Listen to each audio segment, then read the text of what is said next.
How's it going, my friend? Welcome back to the Finding Direction podcast. This week, I'm sitting down with Chellie Phillips, and a little bit about Chellie. She is a speaker, she's a coach, a trainer, a brand builder, and truly someone who's doing some incredible work today.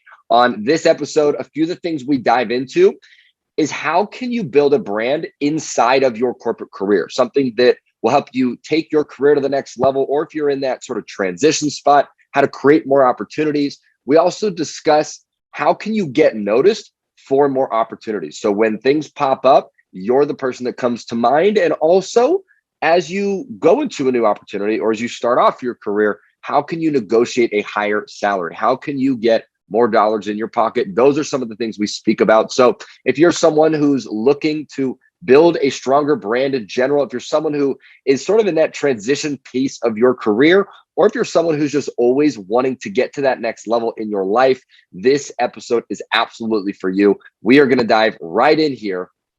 Here we go.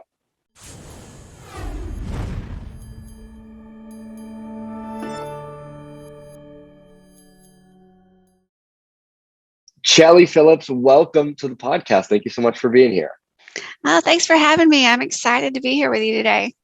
Absolutely. So as we kick this off, I thought we could just kind of dive right in, and I'd love to hear from you a little bit about kind of your journey as far as take us to, let's say you just graduated college, you're kind of stepping into the quote unquote real world, and fill us in a little bit as far as where your head was at, kind of, what was life like right then? So I was pretty lucky when I graduated college. I knew what I wanted to do. I had always wanted to write. And so I graduated with a degree in journalism and worked for a weekly paper for a while. Did a little stint in radio news for a little while. I know you can't tell it now because the Southern just really comes out now. I used to be able to say all those T's and D's and everything perfectly. And then what happened is I moved into corporate PR. So I was still writing, but more so telling the story for a company. And that's kind of led me to where I am today because of all the work that I did in marketing and public relations and learning about branding. And what it really taught me along the way is that we are our own most valuable asset. And so, my journey has come full circle now as I still help companies tell their story, but I'm also really passionate about helping people find their passion, be able to tell their story. And like I say, no one's going to pay you what you're worth, only what they think you're worth. And it's up to you to determine what they're going to think about you. Interesting. I love it. So how do you go? Because I know at one point is the PR company, that is the electrical company that you're with. Uh-huh. So how do you go from editing to all of a sudden, hey, I'm gonna go to this, electrical company? Was it that the role in that company still allowed you to do something you were genuinely passionate about, or did you also have, a passion about, electricity? No, if you'd asked me, I would have never thought I'd ended up in the utility world. But the role came about. It was real funny, a connection that I made when I was at the newspaper, when I used to call one of the local utilities and when we had storms or they were doing work, and she was my contact there. And so like when I needed press information from her or whatever, it was like she just kind of filled me in, and she had some life changes and was getting ready to leave and move to a different organization in a different town. And she called me up and she said, hey, they need someone to be able to tell their story. I think you'd be perfect. Do you care if I put your name in the hat? And from there, that connection led to the move to that. And, a lot of people don't think about it, but utilities have tons of different jobs from engineering and operations to customer service, but they also have communications people. And so that role allowed me to continue doing writing, sending articles to newspaper, doing newsletter writing, different things like that. And then, of course, social media came along, websites. And so I was still able to tap into that creative side. But doing it more so instead of telling other people's stories, telling a corporate story. Got it. Okay. And so then at what point do you go from because you're with this company for years, right? Right. I was with that company for 20 years and we had 21 actually, and we had a management change. And I went from having a seat at the table to not being a valued employee anymore. And it was really funny to me. It was all a shift in mindset. The person came in and they could not put a ROI on the communications piece because the utility I worked for was a nonprofit utility. So basically, you signed up because of where you lived. And so you didn't have a choice. And so they didn't see the value in talking about the organization, what they were doing in the community, how people could serve, different things like that. They just couldn't find the dollar match to the salary and whatever. And so it trucked on for a little while. And one night I was working a community event and I got an email from my then boss who basically said in a nutshell that your skills must have come from a Fruit Loop box. I don't know what you do. I don't know, what your value is to us, because his 17-year-old child didn't like a publication that we put out, had no idea about demographics, nothing like that. And so the publication was designed for someone 35 to 55. So, a 17-year-old is not going to really find anything in that publication of interest. And, it was one of those, what I call kick in the pants moments, where it was like, all right, you have to make a decision.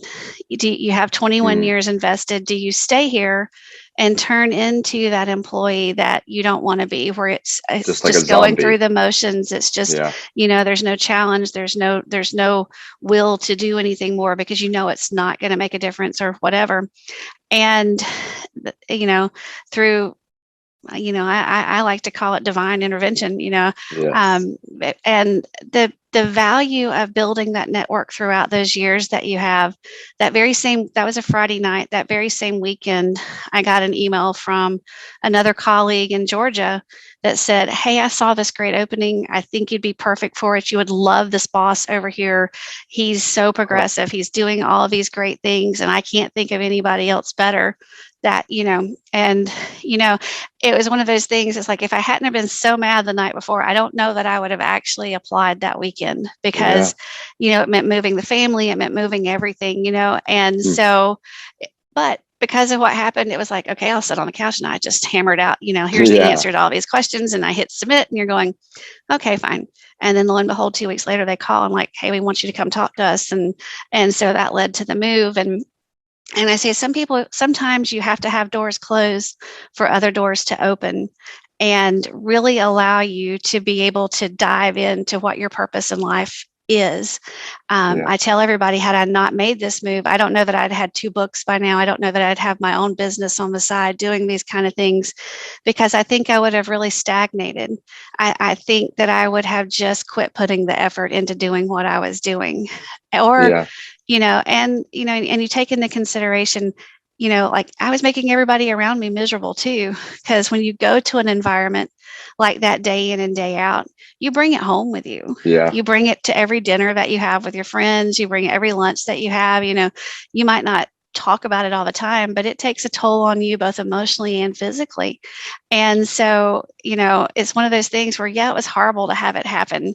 But now I look back and go, I really probably should send that boss a thank you note, because like, everything has come together because of that decision to leave that organization.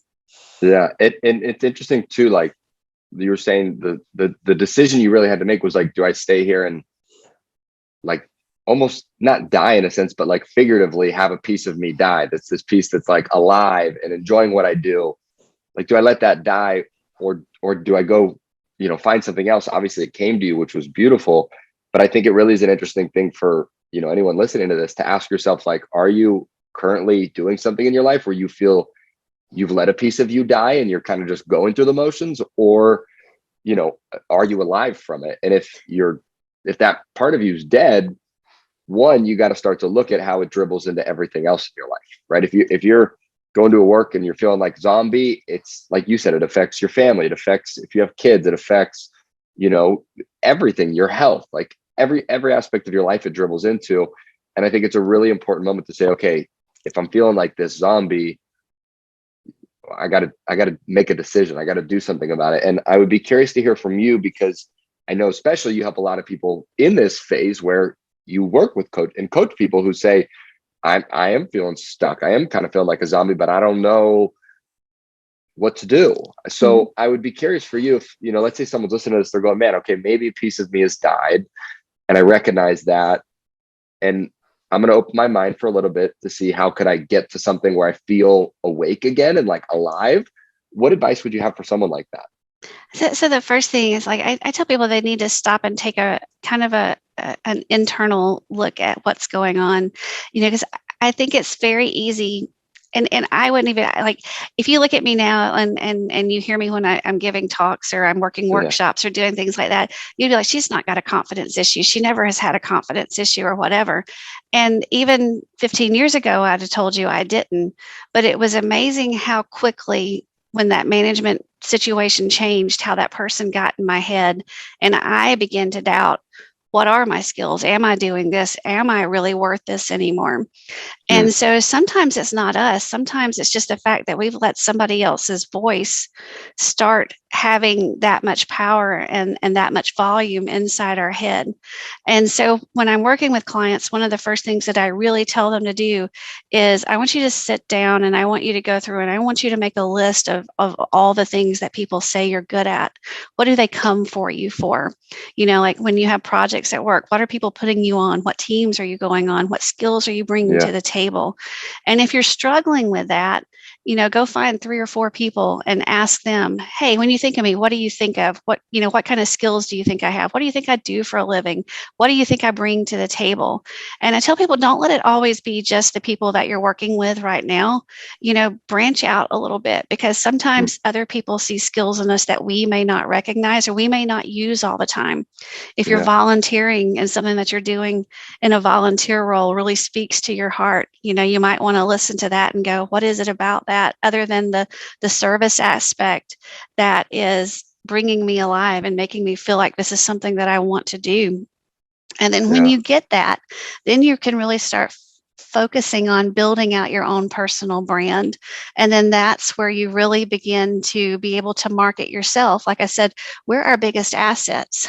And there's a lot of value in what we bring to the table. And no one is going to bring that exact same skill set or that, that ability to do things exactly the same as you will. And so when you can really begin to put, here's my skills, here's what it's worth, here's what I've accomplished, and here's what I'm bringing that no one else can bring, or I'm bringing it in a way that no one else is going to deliver it, then you've got a package that really makes you, hard to pass by when you're looking to make that career transition or anything else. Plus, it just refuels you. It gives you that confidence to know that I do have these skills and that I do have something to offer. And when you can tie that into what you love doing, finding that passion that this is what I thrive on, this is what I love to get up and do every day, then, that's a win-win. Yeah. So let's say someone is hearing this and they're going, okay, I need to build a personal brand if I want to make a transition, because like from the way you've painted, it's like you're like building this beautiful package of who you are, what you have to offer, your assets, like everything that is the reason they should say yes. And so I'm curious if we could get a little bit more, dig into that a little bit more. Like, what would you say are 3 steps or 3 things someone could do to start building their personal brand as they step into this next chapter of their life? So the first thing is one thing is to remember that your brand is your promise. It's what people think about you when you're not in the room. Like it's like your reputation is your calling card, so to speak. And so the first thing I like to think is like, think about what is your differentiator? Like what makes you different than everybody else, every other coworker sitting around you, or, in anything that's, like if you're still in school, like what makes you different from the kid in the desk next to you? Like, you're going to be competing for them for that job as well. Yeah. So what is your differentiator? How do you want to be known? And then the other thing is to not forget that your personal brand isn't just your social media. It's not just your websites. It's not that. Your personal brand is also your phone interactions, your emails that you send, your interviews, your conversations with coworkers and clients and with your supervisors and everything else. Every piece of it plays in. So it's about being very consistent in that message. Like, what do I want to portray? What are the things that I want to make sure that I'm going to accomplish? And, the first step is really getting that clear vision. Like if you're new to the workforce, you want to stay where you're at for 5, 8 years, something like that. Like what are the progressions that you want to make? Do you want to make sure that every year at evaluation time, I'm getting, new task or new challenges, and I'm getting the most max raise that I can? Yeah. Or is it about, I want the opportunity to try different avenues? Maybe I want to try this department for a while or that one, or I want to be in collaborative efforts. Make sure you have that clear idea of what you want to do. And the thing about a brand is that you can build it for now, and it's going to grow and evolve with you. So my brand when I was 21 or 25 is not the same brand that I have now that I'm 50 something. We're not going to go exactly where there, but anyway, it has grown with me because my skills have grown. My accomplishments have grown. It's given me that validation that I need. And the other thing I tell people is, like, when they're getting ready to think maybe about a career transition or something like that, is really start thinking about that validation. Because resumes now and interviews are more than just a restatement of a job description.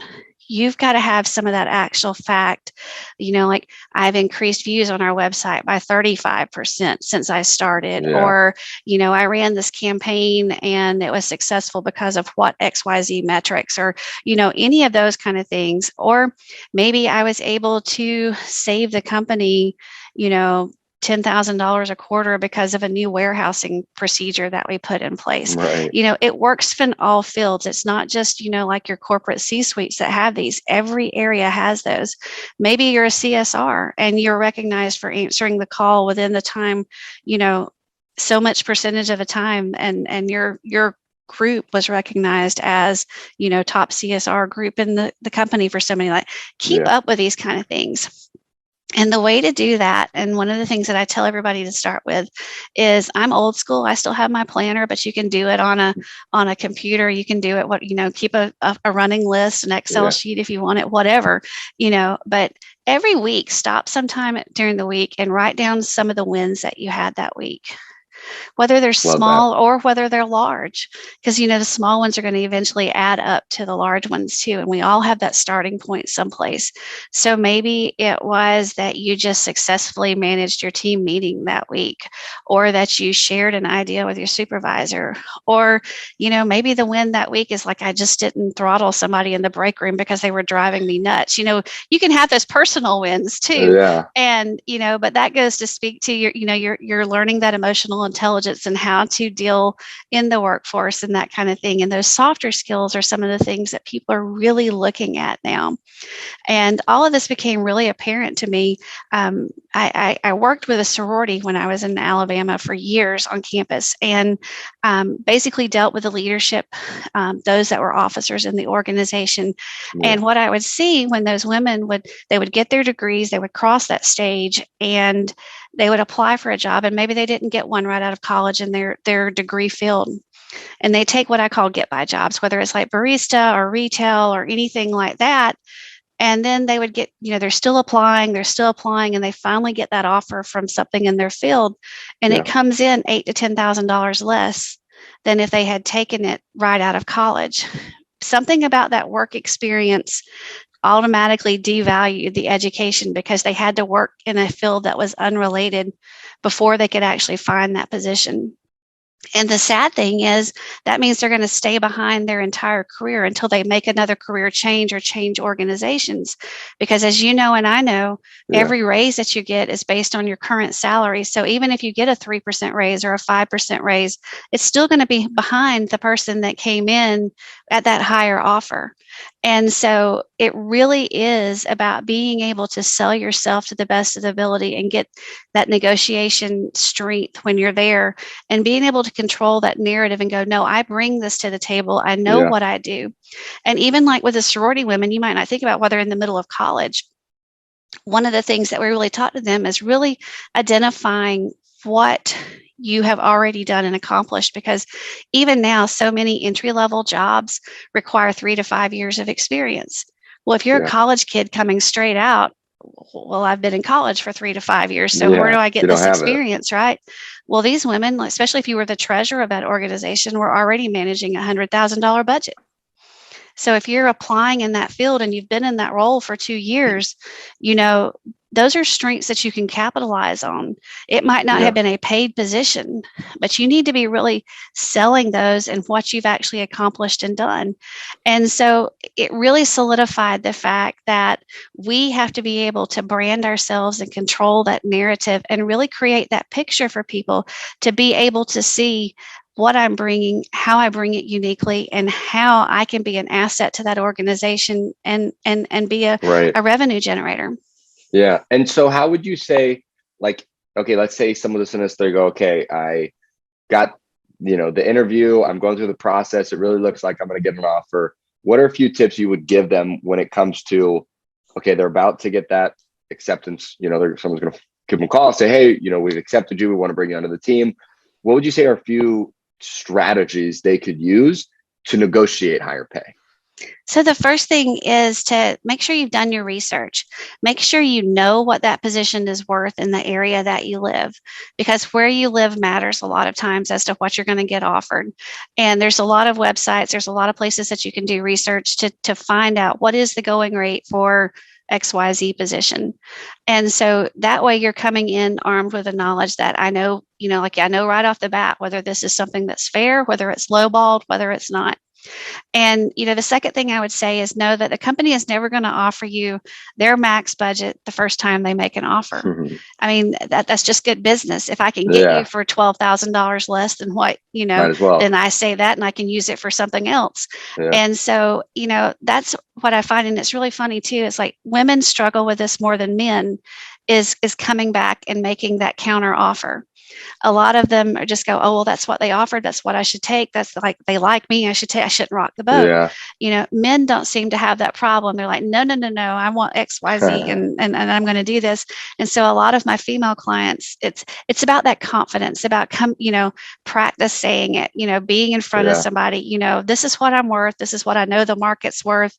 This is why I'm worth it. Make sure you have your points on this is what I'm bringing and why I know that it is of value to you and I deserve this. And the final piece is don't not ask. So many people get to that point and they just don't ask. And so if you don't ask, you're never going to get it. And, the flip side of that is if you do ask and they say no, there's other things that you can counter with now, especially in this, I guess, post-COVID, if you want to call it that kind of world. Like so many people now have remote opportunities, or they have hybrid schedules, or they have flex time and different things like that. So maybe they won't give on salary, but maybe they'll work with you on, okay, well, you only have to come to the office 3 days this week.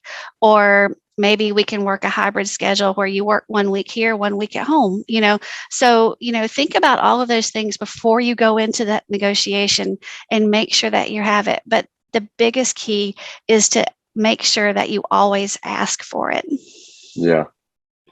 It's a great point, because I think, like you said, when you get the offer, for a lot of people, it's like, oh my God, I got it. And if you've been working for it, for a month or two, or even more than that, especially, you're like, okay, I got something, I need to take it. But just like you said, it's like, if they gave you the offer and you rebuttal with, hey, I'd like this pay increase or 2 days working from home, like they already like you, they're already interested in you. Now the ball's in your court because they've gone through the vetting process. They've spent a lot of time finding you.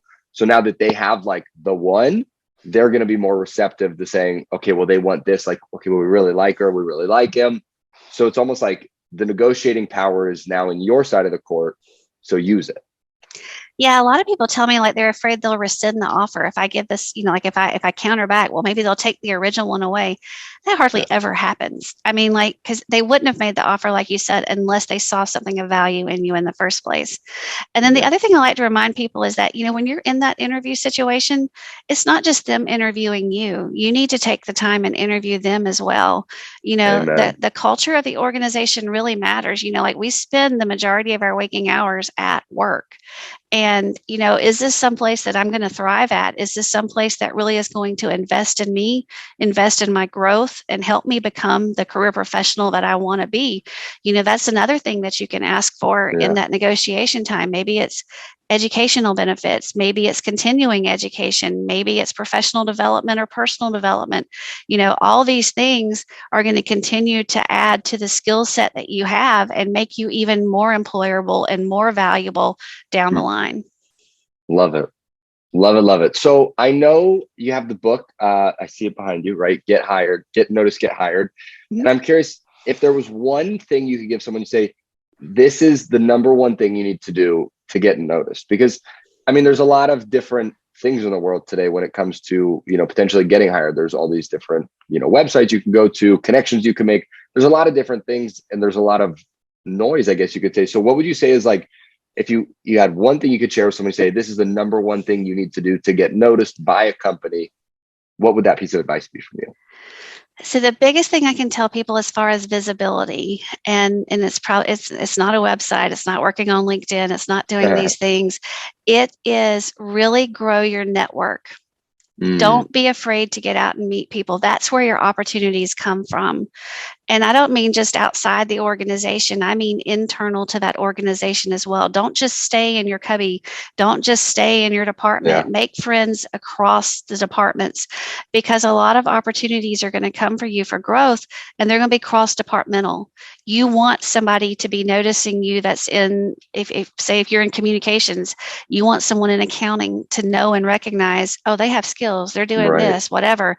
Or they gave me an idea that I hadn't even thought about, or something. When you're part of a team doing those kind of things, is really make the most of the collaboration and networking that you can do, because those are going to be the people that are really going to help you throughout your career and show you where the opportunities are going to be. Because if they like you and they know that you're bringing value and you're showing up engaged, those are the kind of people that people want to work with. And so, the second piece of that is, if you are new to the workforce, is ask for the responsibility. Don't wait for someone to come to you. You want to be known as that I'm the person that wants to challenge myself. I want to be your problem solver. I want to show up. And I'll give you a little clue. When I work with a lot of first-time employees, that kind of thing, from straight out of college, and they're taking their first real jobs and that kind of thing, is I want you to really get on the radar of your supervisor really quick for the right reasons. Supervisors are going to know you because you're a problem, or they're going to know you because you're a solution to something. True. And so I tell a lot of my, my college clients, and even some of my other ones, that, the best thing that you can do is on Monday, send an email to your boss and say, hey, here's the top 5 things I'm working on this week. Is there something that you think I need to adjust, that we need more in this department? Or is there something that I can help you with to help make your week easier? And then if you follow it up on Thursday with, here's what I've accomplished, just wanted you to know where we stand on these projects, so that your supervisor is never surprised in a staff meeting or a team meeting or something like that. You become that person that's top of mind, and you're setting the stage for, oh, I don't have to worry about them. They're keeping me informed. They're showing up. They're asking me for challenges. I don't have to go figure out where this project stands or what, and don't let a problem sneak up on your boss. If something's not going well, be that person that's brave enough to go say, hey, we have an issue. We're stuck here. We need this. It's not going to meet deadline unless you can help me XYZ, and have that answer for them. I need this specifically from you, or I need help in this area to make it work. And, I think that's the biggest thing that you can do for visibility, is that you start showing up early in your career, and you start learning how to advocate for yourself, and people will start seeing that throughout the organization, and it's going to open doors for you. I love that. I love it. One thing that I share with a lot of people I work with, and also was a practicer of in my own career, was just like you said, building relationships with everybody in the office. And the way that I would always do it is I would just buy people lunch or coffee. And my thought was, hey, you want to find a way first and foremost to add value to them. And for coffee or lunch, you can just tell people, hey, you're going to have lunch or coffee anyway. Now you get to do it with a friend, and now it's free. And it's like, it's really interesting, I think, sometimes too, as you interact with people in different departments, that they may ask your opinion of something, and they actually really value your opinion because you're in a different part of the organization. So you see it differently, and just your opinion sometimes can add value to them. and it builds that relationship. And then, like you said, if an opportunity comes or something happens, they may go, oh my God, I just had, lunch with blah, blah, blah the other day. I actually think based on our conversation, this could actually be something that they would like. So, let me send them an email real quick, or go walk over to their desk, or, give them a phone call or whatever. But I think, just like you're saying, it's like being that top of mind person where when something does come, because you're always kind of in and around, people go, oh my God, you're the first person to pop into their mind. And that's where more opportunity comes from, is being on top of people's minds. Absolutely. It's about making them feel valued also. When you're sharing ideas and opinions, and it's not all me during the conversation. Yeah. I mean, that goes so far in being able to bridge those networks and actually build them up, build that relationship to be something that is truly valued by people, because they know you're going to, and I tell people a lot of times, listen twice as hard as you answer. I mean, like, because a lot of times we get started, oh, I know where they're going with this, I've already formulating my answer before you ever get around to it. Let them talk it through before you give them the answer or what you're thinking, because you never know where it's going to take a little weird turn. You're going to be like, oh, well, that's not what I was thinking at all. And then you've totally lost half of the conversation because you already thought you had it figured out. And so, but there's real small things that you can do when you're having that coffee, or you're having that lunch, or you're hanging out in the break room together, is like, learn about them as people. People like to be known, for who they are and what matters to them, and it'll give you another way to connect, and also be somebody that they think of, whenever they're not around you. Yeah, I think one of the best tips in alignment with that someone ever gave me, they said, "Be interested, don't be interesting." Right? Absolutely. So just, I love it. Yeah. Ask questions about them, and it'll take you far. And so, Chellie, you've been incredibly valuable today. Thank you so much for all your wisdom and sharing your journey. It's always so cool to see just the twists and turns people take in life. And I'm curious, obviously you have 2 books, you do a lot of speaking, you do a lot of things in your own world, coaching. I'm curious if people want to get more information on you, see what you're up to, basically just like stay in touch with you. What's the best way for them to find you? So I'm on all the social platforms, LinkedIn. I do a lot of blogging there about career and career development and that kind of thing. But you can also find a whole bunch of freebies and all kinds of stuff on my website, ChellePhillips.com. Perfect. All right. And we'll put all that in the show notes so everybody has it. And last question I have for you, which we ask all our guests because we want to help people find direction, but do it through action, is what is one thing someone listening to this can do in the next 24 to 48 hours to start finding direction in their life? Oh, I love this question. So the thing is that I'll go back to what I said to begin with is remember that no one is going to pay you what you're worth, only what they think you're worth, and you control how they think. And start being very intentional and make these 1 or 2 changes, like, how am I going to show up today? Who am I going to contact with? Who am I going to get to know? Make that list of 5 or 6 people that I need to have contact with and get on their radar, and make a point over the next few days to actually reach out to them and do that. Amazing. Wonderful. Well, Chellie, thank you again so much for being here today. Massively, massively appreciate it. Oh, I've had a blast. Thanks for having me. Absolutely.